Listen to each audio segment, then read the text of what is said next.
Ever feel like you've wrung every last drop from the swinging 60s well? Think again, screen dreamers.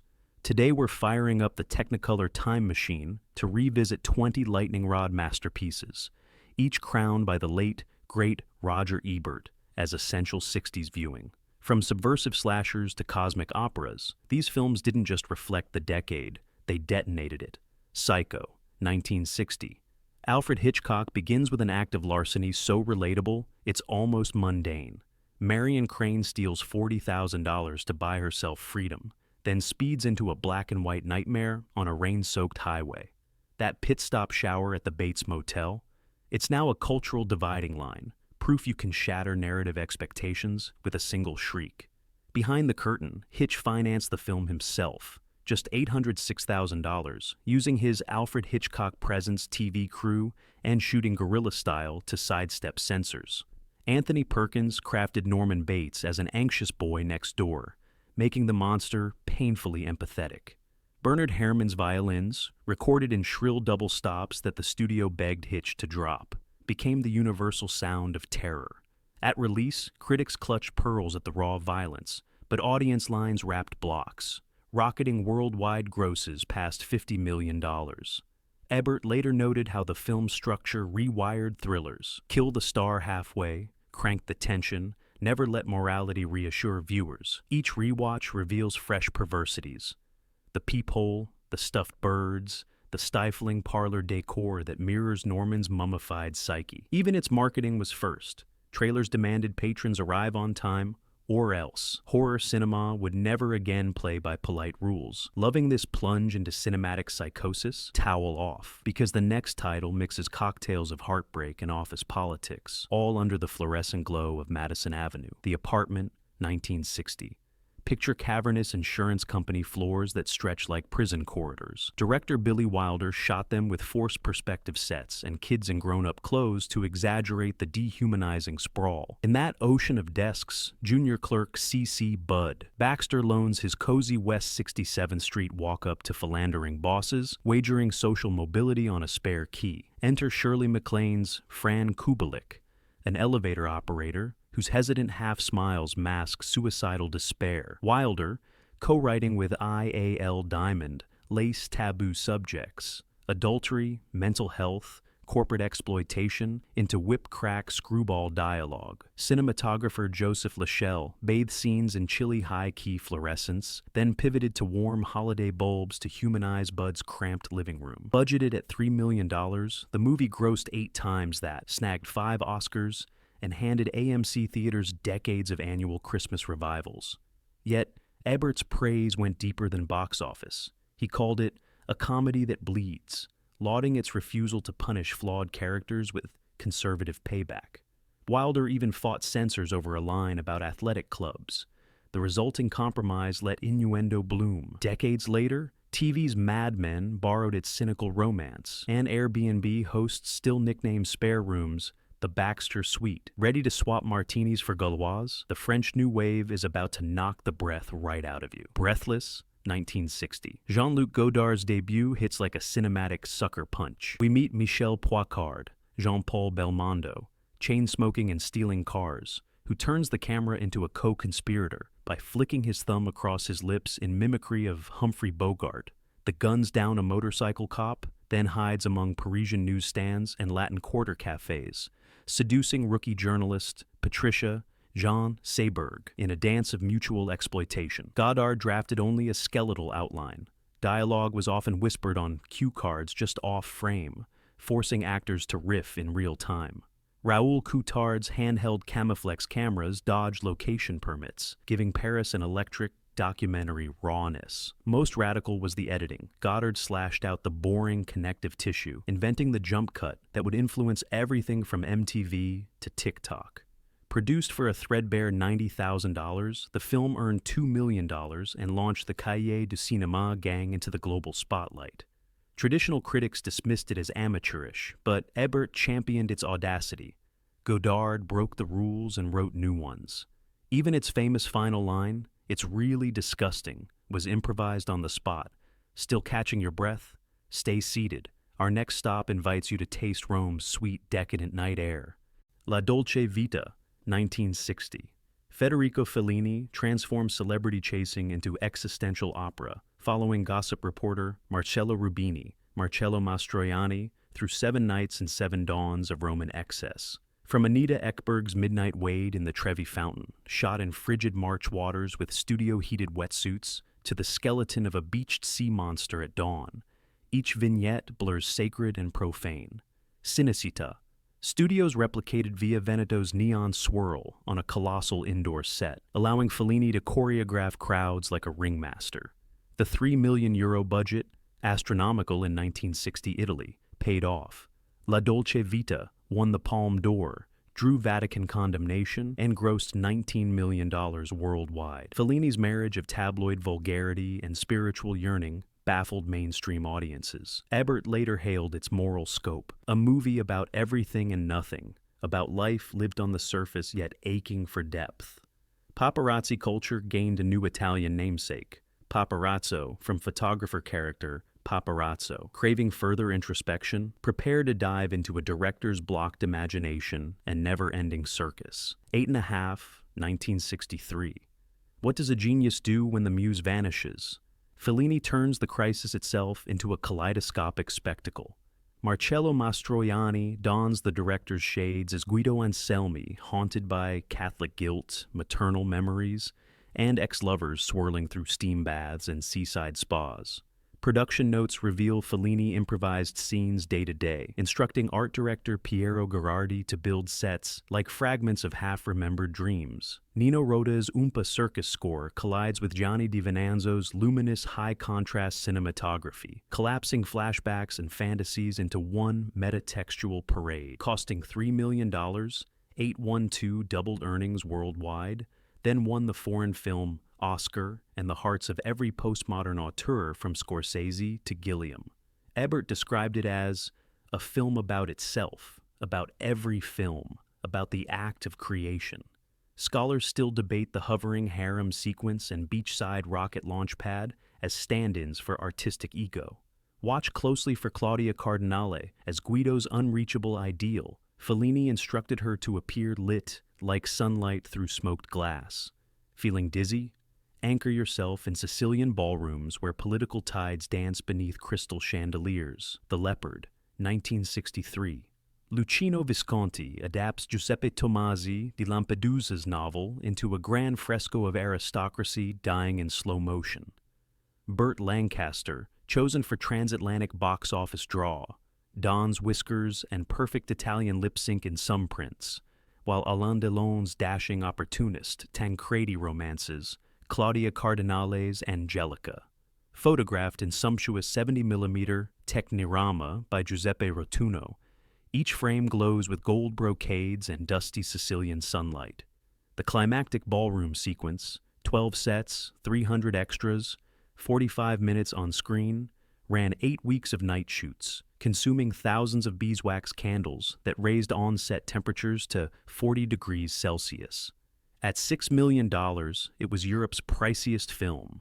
In America, a butchered 161-minute cut flopped, only for cinephiles decades later to restore all 187 minutes.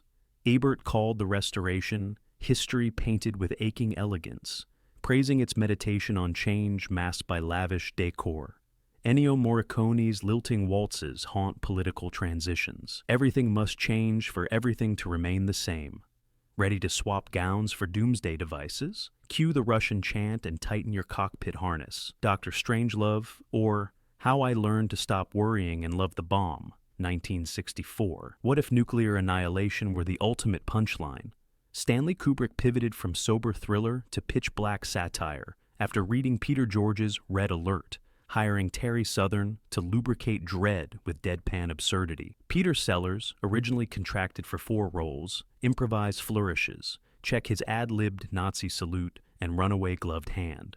Ken Adams' War Room set, all shadowy triangles and looming circular lamp, cost nearly half the $1.8 million budget. Columbia feared U.S. box office backlash, yet early test screenings roared with laughter, earning $9.4 million domestically and an enduring 99% on Rotten Tomatoes. Ebert hailed it the most perfectly sustained black comedy ever made. Watch for the Coca-Cola machine gag. Kubrick paid royalties for every smashed bottle. Even the planned pie fight finale was shot, then cut for tonal overload. Enjoying the satire? Time to plug in amps because the next film riffs at 140 beats per minute. A Hard Day's Night, 1964. What if Beatlemania could be bottled, shaken, and uncorked onto cinema screens? Richard Lester thought so, hijacking a scant 6-week gap in the Fab Four's touring schedule to shoot what would become the Rosetta Stone of modern concert films. The premise is wafer-thin, a day and a half in the life of the Beatles as they prepare for a TV broadcast.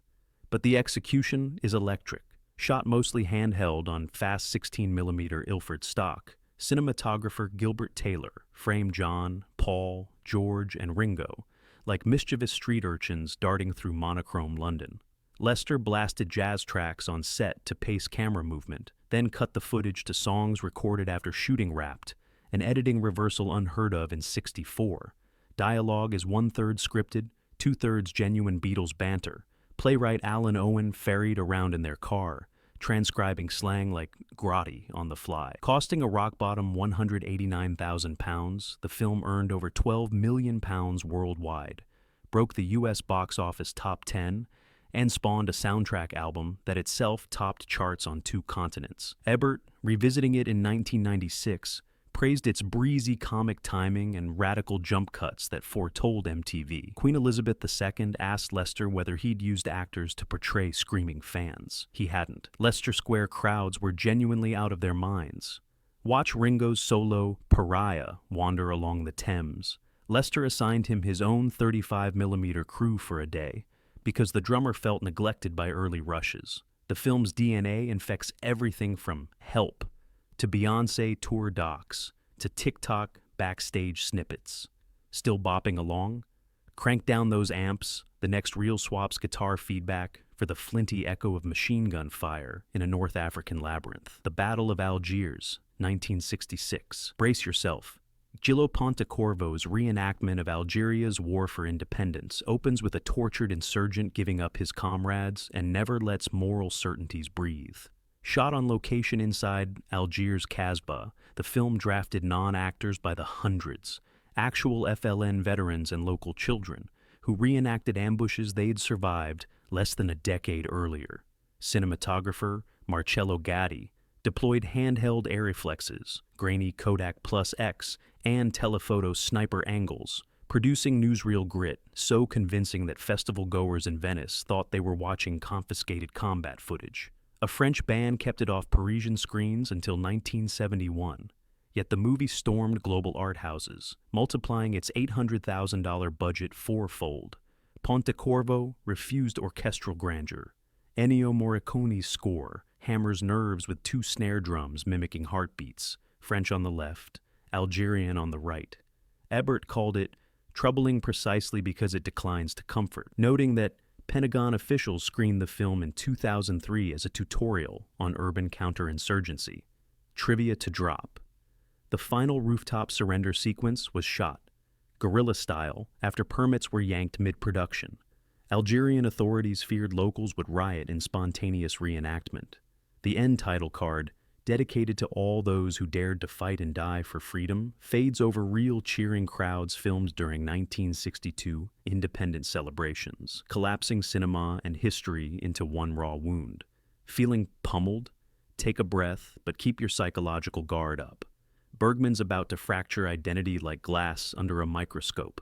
Persona, 1966.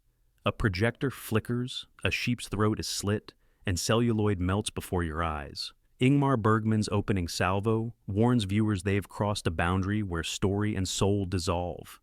Nurse Alma escorts mute stage actress Elisabeth Vogler to a seaside cottage, hoping rest will cure the star's paralysis of speech. Instead, personalities seep across the dividing line like ink in water. Sven Nykvist's lensing is surgical. Barren white walls, faces in unvarnished close-ups, so tight pores become lunar craters. Mid-film, the reel appears to snap, flashing sprocket holes and a giant spider, Bergman literalizing the mind's meanest intrusions. Created while the director convalesced from pneumonia in a Stockholm ward, Persona cost a frugal 450,000 K and recouped triple that in European art houses. Its true profit lies in shelves of academic tomes. Ebert labeled it cinema as dream or nightmare, writing that each viewing rearranges its puzzle of desire, guilt, and voyeurism. Trivia nuke. The famous merge faces shot was achieved by matting two half-negatives in an optical printer. No CGI wizardry, just painstaking 1960s photochemical magic. Alma's monologue about a sun-drenched orgy was so controversial, Swedish radio stations broadcast content warnings the morning after premiere. Still reeling? Dust off your poncho and cue a coyote whistle. Leone's triad of mercenaries is saddling up. The good, the bad, and the ugly, 1966. Gold buried in a graveyard, three gunslingers with motives murkier than a mud-caked Mexican trench. Welcome to Sergio Leone's operatic crescendo of the spaghetti western cycle. Filmed in Spain's arid Tabernas Desert under furnace blast sun, production wrangled 8,000 Spanish army extras, who doubled as bluecoats in the Socorro River Bridge set piece. That entire iron bridge was built, blown prematurely by an overeager army engineer, then rebuilt at eye-watering cost, while Eastwood and Van Cleef cooled heels in Madrid nightclubs. Eli Wallach nearly lost his head when a mistimed train decoupler whooshed inches above him. Leone merely replied, "Perfect. One take." Tonino Dellicoli's widescreen compositions lurch from sweat-beaded eyeballs to Monument Valley-sized vistas, while Ennio Morricone's three-note coyote call became ringtone royalty, charting again in 2003 during a Kill Bill boomlet. United Artists slashed 16 minutes, including Tuco's sadistic desert march, to nab an R rating. Restorations in 2004 vindicated Ebert's stance that it was never too long, only too truncated. Box office math. $1.2 million budget, $25 million worldwide gross, plus untold millions in pop culture echo. Listen for Leone's trick. Every gunshot is pitched as percussion, turning the final cemetery duel into a symphonic movement. Whistling the theme yet? Mute that mouthpiece, because Antonione's camera is about to enlarge obsession till it disintegrates. Blow Up, 1966. Swinging London, minis, mods, and existential malaise dressed in Yves Saint Laurent. Photographer Thomas whisks from fashion shoots to abandoned airplane hangars, prowling for authenticity he cannot frame, until a furtive tryst between Vanessa Redgrave and a suited stranger crosses his lens in Marion Park. Antonione's method: paint entire streets in fresh tar, then scatter colored paper to achieve desaturated pastel palettes. Michelangelo demanded the yard's grass be spray-painted greener, so Hemming's blood-red Jaguar would pop. The film's real controversy?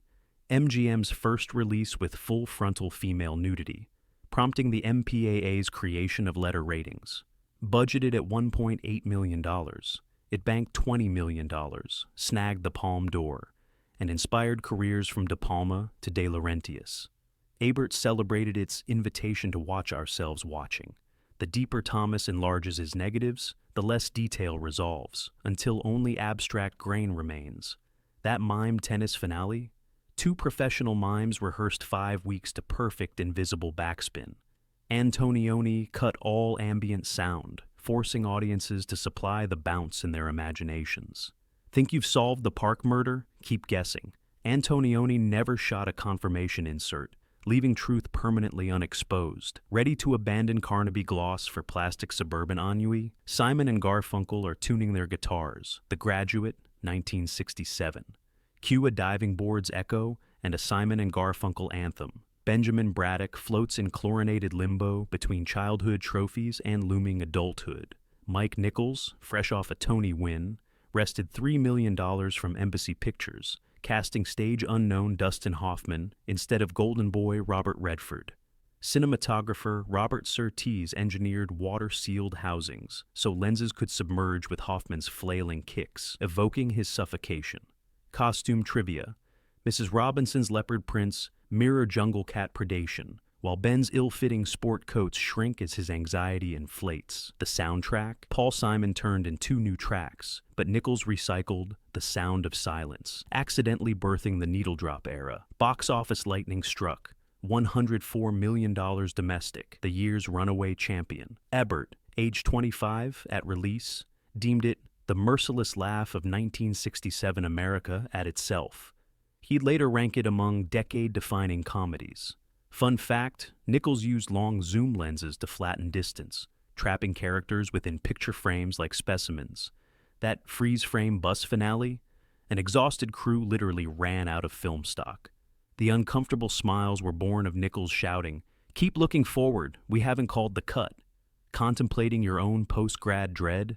Strap in, the next journey stretches across 4 millennia of space-time.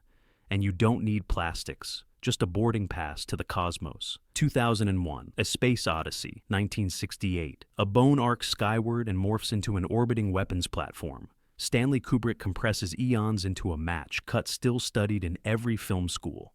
Adapted concurrently with Arthur C. Clarke's novel, production spanned 4 years and devoured $12 million, dwarfing MGM's coffers but birthing modern visual effects grammar. Douglas Trumbull's slit-scan Stargate rig crawled a backlit art card past the camera and slid at 1 inch per minute. A single 13-second shot burned 12 hours of exposure. Kubrick rejected NASA's drab palettes, demanding 1960s mod furniture on board. The result turned the Pan Am Shuttle Lounge into a swinging zero-G cocktail bar. Hale, 9000 Cyclopean red-eye derived from a Nikon fisheye lens mounted with car taillight glass. Voice actor Douglas Rain never met Keir Dullea on set. Opening night at New York's Criterion Theater saw walkouts and boos, but cosmic curiosity and word-of-mouth LSD trips rocketed grosses to $146 million. Ebert, then 26, returned opening weekend high on Cold Medicine and declared it the ultimate trip, revisiting annually thereafter. Easter egg, the breathing sound inside Dave Bowman's helmet is Kubrick's own, recorded in a broom closet, still spinning through that Stargate. Touchdown in Monument Valley. Leone's swan song to the American West is tuning its harmonica. Once Upon a Time in the West, 1968. A creaking windmill, a buzzing fly, 3 gunmen wait and wait at a desolate station. Sergio Leone stretches tension like a Morricone note, clocking a 14-minute pre-title sequence with barely a word uttered. Paramount's executives paled at the 165-minute cut, trimming 25 in the U.S. Full restorations eventually revealed its Shakespearean sprawl. Henry Fonda, forever cinema's Boy Scout, strides out in black hat and murders a child. Leone revels in audience gasp. Claudio Cardinale's Jill McBain personifies manifest destiny. Her arrival shot is staged on the same set John Ford used for The Searchers, reclaiming Western myth for Europe. Production devoured $5 million, mobilizing 700 extras, plus an Italian carpentry crew who built an entire frontier town, facade outside Madrid. Ebert admired its structure, dialogue as silence, gunshots as symbols, trains as inevitability.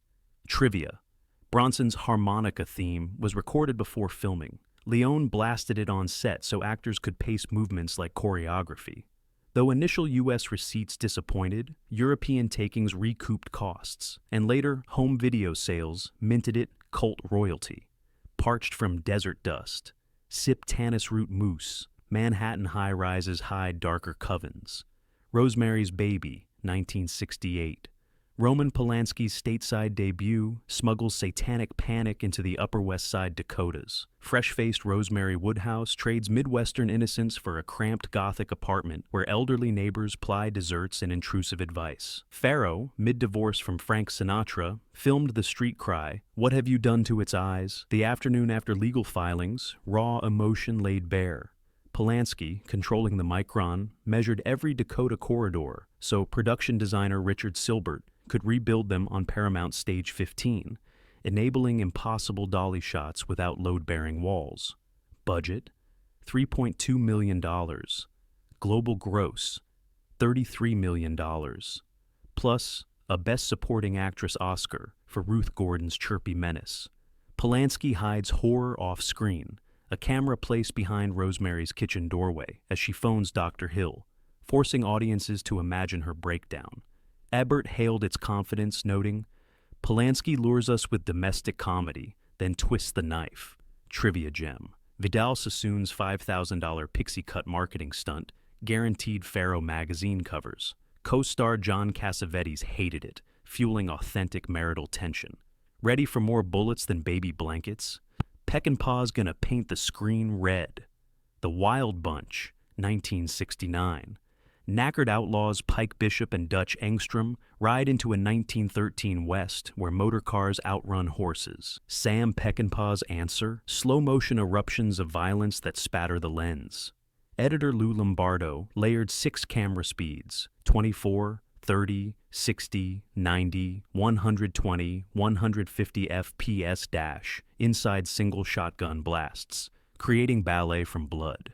Production hauled 90,000 rounds of blank ammo to Mexico. Locals drywalled their windows during the climactic Hacienda massacre to avoid stray debris. The MPAA threatened an X rating, but a lobbying Peckinpah snipped mere seconds, sliding into R. On a $6 million budget, domestic rentals hit $11 million. More crucially, Hong Kong directors John Woo and Tsui Hark cited as stylistic gospel. Ebert defended its gore, writing, "The Wild Bunch is the howl of men chased by their own obsolescence." Easter egg. Watch for scorpions devoured by fire ants in the prologue, Peckinpah's metaphor for aging gunslingers consumed by modernity. Thirsting for counterculture highways and a whiff of freedom weed, Fonda and Hopper are revving up their panheads. Easy Rider, 1969. 2 hippies, 1 gas tank stuffed with cocaine cash, and a dream to reach Mardi Gras. Dennis Hopper's counterculture road movie runs on improvisation and asphalt heat shimmer. Hopper, directing and co-starring, burned through daily shooting ratios of 40-1, handing editor Don Camburn miles of unusable footage. Laszlo Kovac's 16mm Eclair camera, plugged-in motorcycle sidecars, captured sunset flares never possible on studio backlots. Budget? $400,000, gross $60 million worldwide, New Hollywood was born. Soundtrack licensing blew half the budget, creating the model for future needle-drop blockbusters. Ebert, enthralled, said it galvanized a generation into believing the road might still be open. Trivia pit stop. Jack Nicholson's drunken lawyer speech was shot after a 12-hour tequila binge. Nicholson insisted on sipping real booze to slur authentically. Hopper's off-screen tantrums pushed production to the brink, culminating in a New Mexico cemetery scene lit by 360-degree fire pits when generators quit. Straddle that chopper tight. Times Square's neon glare and hustler heartbreak loom ahead. Midnight Cowboy, 1969. "Hey, I'm walking here," a phrase born when an impatient cabbie busted through a no-traffic set, and Dustin Hoffman stayed in character, slamming the hood. John Schlesinger's X-rated Odyssey trails naive Texan Joe Buck as he drifts into con man camaraderie with tubercular Ratso Rizzo, Hoffman. Shot guerrilla style on 16mm and blown up to 35, cinematographer Adam Hollander captured real pimps, pushers, and porn theaters lining 42nd Street. Budget, $3.2 million. Global take, $44 million. Oscars for picture, director, and adapted screenplay. Still the only X-rated winner. Harry Nilsson's Everybody's Talkin' became a melancholy anthem for displaced dreamers. Ebert praised its capacity to find tenderness hidden in squalor. Production tidbit. Schlesinger shot daydream flash forwards of Joe's farm fantasy on 8mm, then overexposed them for postcard haze. The recurring Warhol-style strobe montage of New York nightlife was edited in Schlesinger's apartment on a rented Steenbeck because UA wouldn't finance experimental frivolity. Ready for a more playful outlaw bromance? Saddle up with 2 legends who never learned to walk their horses home in the rain. Butch Cassidy and the Sundance Kid, 1969. "Who are those guys?" asks Butch Cassidy as a relentless super posse tracks him across high plains. Audiences in 1969 asked the same of the irreverent Buddy Western that rewrote frontier myth with choruses of laughter. William Goldman's $450,000 script, then a record, anchors Paul Newman's jokey mastermind and Robert Redford's taciturn sharpshooter in an episodic odyssey of train heists, Bolivian escapades, and bicycle romps set to Burt Bacharach's pop earworm, Raindrops Keep Fallin' on My Head. Director George Roy Hill fought studio suits over the contemporary song choice, staging the bicycle sequence under honeyed Utah sunlight with 25-foot crane swoops that echo silent comedies. Conrad Hall's cinematography bleaches the Bolivian finale almost color-free, foreshadowing demise like a faded wanted poster. Budgeted at $6 million, the film grossed $102 million domestic, topping the year. Ebert adored its swaggering charm and awareness that myths end in gunfire, not glory. Trivia: Redford, lacking horse skills, bruised ribs during an early gallop, but insisted the fall stay in. It's in the final cut as Butch's tease, "I can't swim." The freeze-frame gun blast ending, shot with still cameras firing 540 frames per second strobes, cements the legend mid-stride, inviting audiences to imagine, endlessly, whether the pair died heroes or simply rode on in story and song. Breathless after that bullet-timed curtain, cue your outro, rally the audience one last time, and remind them the golden age is always just one play button away. And there you have it, Cine Voyagers, 20 dynamite detonations that blew the swinging 60s wide open, each hand-picked and heart-stamped by the late, great Roger Ebert. Which masterpiece reshaped your film DNA? Drop your pick and any overlooked gem you're itching to champion down in the comments. If you rode this far, you know the drill. Smash that subscribe button, ring the bell so you never miss our next deep dive, and share this video with every movie-mad friend in your posse. Until our reels spin again, keep seeking those hidden frames, and remember, the golden age never really ended. It's just waiting for you to press play.